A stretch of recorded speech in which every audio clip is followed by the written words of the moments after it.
Sahabat setia Gower yang dikasih Tuhan, Shalom. Hari ini adalah Sabtu 13 Juni 2026. Happy weekend buat kita. Hari ini kita merayakan peringatan wajib Hati Tersuci Maria atau Hati Tak Bernoda Santa Perawan Maria. Di PIK 2 terdapat Taman Doa Hati Tersuci Maria yang bulan Mei lalu baru merayakan 3 tahun berdirinya. Peringatan Hati Tersuci Maria kita peringati setelah kemarin kita merayakan Hari Raya Hati Yesus yang Maha Kudus. Semakin jelas bahwa peringatan dan gelar-gelar Bunda Maria selalu terkait dengan Yesus putranya. Tentu peringatan ini tidak dimaksudkan untuk menyaingi atau seolah-olah hendak menuhankan Bunda Maria. Peringatan ini justru dimaksudkan untuk menegaskan hati Yesus yang Maha Kudus karena terlahir dari rahim hati seorang bunda yang tak bernoda. Dalam peringatan hari ini, Bunda Maria menjadi teladan pribadi yang setia dan taat dalam menunaikan kehendak Allah. Sebagai hamba Allah yang sejati, Bunda Maria mengatakan, Ecce ancilla Domini, fiat mihi secundum verbum tuum.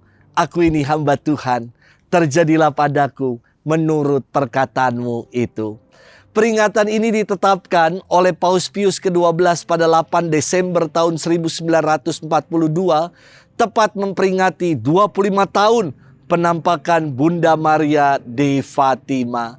Kita akan merenungkan firman Tuhan yang diambil dari Injil Lukas 2 ayat 41 sampai dengan 51. Kita siapkan hati kita. Haleluya, haleluya, haleluya. Maria menyimpan segala perkara itu di dalam hati dan setia merenungkannya.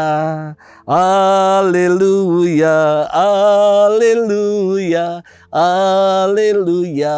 Tuhan bersamamu dan bersama rohmu. Inilah Injil suci menurut Lukas, dimuliakanlah Tuhan. Tiap-tiap tahun pada hari raya Paskah, orang tua Yesus pergi ke Yerusalem. Ketika Yesus telah berumur 12 tahun, pergilah mereka ke Yerusalem seperti lazimnya pada hari raya itu. Selesai hari-hari perayaan itu, ketika mereka berjalan pulang, tinggallah Yesus di Yerusalem tanpa diketahui orang tuanya. Karena mereka menyangka bahwa Yesus ada di antara orang-orang seperjalanan mereka, berjalanlah mereka sehari perjalanan jauhnya, lalu baru mencari dia di antara kaum keluarga dan kenalan. Karena tidak menemukan dia, kembalilah Maria dan Yusuf ke Yerusalem sambil terus mencari dia. Sesudah 3 hari mereka menemukan Yesus dalam bait Allah. Ia sedang duduk di tengah-tengah alim ulama, sambil mendengarkan mereka dan mengajukan pertanyaan-pertanyaan kepada mereka. Semua orang yang mendengar dia sangat heran akan kecerdasan dan segala jawab yang diberikannya. Ketika Maria dan Yusuf melihat dia, tercenganglah mereka. Lalu kata ibunya kepadanya, Nak, mengapa engkau berbuat demikian terhadap kami? Bapamu dan aku dengan cemas mencari engkau. Jawab Yesus kepada mereka, Mengapa kamu mencari aku? Tidakkah kamu tahu bahwa aku harus berada di dalam rumah Bapakku? Tetapi mereka tidak mengerti apa yang dikatakan Yesus kepada mereka. Lalu Yesus pulang bersama-sama mereka ke Nazaret. Ia tetap hidup dalam asuhan mereka dan ibunya menyimpan semua perkara itu di dalam hatinya. Demikianlah sabda Tuhan. Terpujilah Kristus. Sahabat setia Gower yang dikasihi Tuhan, Shalom, happy weekend buat kita. Bagi banyak orang, peristiwa Mei 98 adalah peristiwa kelam yang perlu diingat agar tidak terulang. Bagi mama saya, mendengar Mei 98 selalu terngiang dan teringat anaknya ini pernah hampir mati akibat kecelakaan sepeda motor. Suatu kali mama pernah sharing ya. Waktu itu telepon di rumah berdering dan dikabarkan bahwa saya sedang dalam kondisi tidak sadar di rumah sakit. Ia syok. Telepon terjatuh dari tangannya. Tubuhnya bergetar. Ia linglung, tidak tahu apa yang harus dibuat. Untunglah ya, Anaknya ini selamat dari kecelakaan sepeda motor. Dan justru melalui peristiwa itu menjadi titik balik buat saya. Turn back. Untuk akhirnya saya menjadi imam. Kalau tidak ada kisah kecelakaan itu, mungkin saya jadi masih terus di jalan atau jadi bandar judi online. Sahabat setia Gower yang dikasihi Tuhan. Firman Tuhan hari ini berkisah tentang Yesus dicari-cari oleh Bunda Maria dan Santo Yusuf. Kala itu usia Yesus 12 tahun. Mungkin kalau anak sekarang berada di bangku kelas 6 SD. Silakan dibayangkan.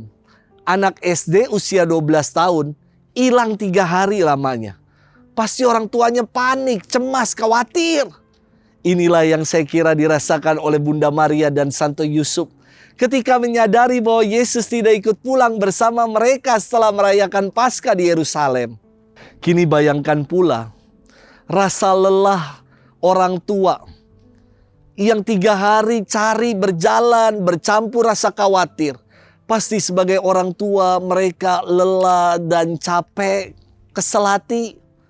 Kemudian ketika mereka mendapati Yesus di bait Allah, Santo Yusuf dan Bunda Maria tidak pernah dikisahkan mereka emosi, pukul Yesus, jewer, tempeleng atau marah kepada Yesus. Yang dikisahkan adalah Bunda Maria yang bertanya kepada anaknya, "Nak, mengapa engkau berbuat demikian terhadap kami? Bapamu dan aku dengan cemas mencari engkau, nak." Saya membayangkan Bunda Maria mengungkapkan hal itu sambil memeluk Yesus. Dan yang ia temukan, sungguh ya, ungkapan ketulusan hati seorang ibu yang mencemaskan anaknya. Sahabat setia Gower yang dikasihi Tuhan. Kalau ada pepatah yang mengatakan, buah jatuh tidak jauh dari pohonnya. Ini buat saya adalah kebenaran. Pribadi Yesus yang murah hati, setia, berbelas kasih dan taat merupakan teladan saya kira dari Santo Yusuf dan Bunda Maria. Yusuf pribadi yang senantiasa mau melaksanakan kehendak Allah dalam hidupnya. Bunda Maria senantiasa adalah pribadi yang menjawab ya pada kehendak Allah. Dan juga dikatakan ia yang setia menyimpan segala perkara dalam hati. Demikian juga Yesus menjadi pribadi yang setia sampai dengan akhir menyelesaikan misi kedatangannya. Yesus menjawab kecemasan ibunya dengan mengatakan, "Mengapa kamu mencari aku? Tidakkah kamu tahu bahwa aku harus berada di dalam rumah Bapakku?" Inilah kesetiaan Yesus dalam melaksanakan misinya, melaksanakan perutusan Bapaknya. Kita pun diajak untuk menjadi pribadi-pribadi yang setia menunaikan perutusan kita sebagai pembawa kabar baik dimanapun kita berada. Selamat bermenung, happy weekend buat kita. Tuhan memberkati kita selalu, Bapa dan Putra dan Roh Kudus. Amin.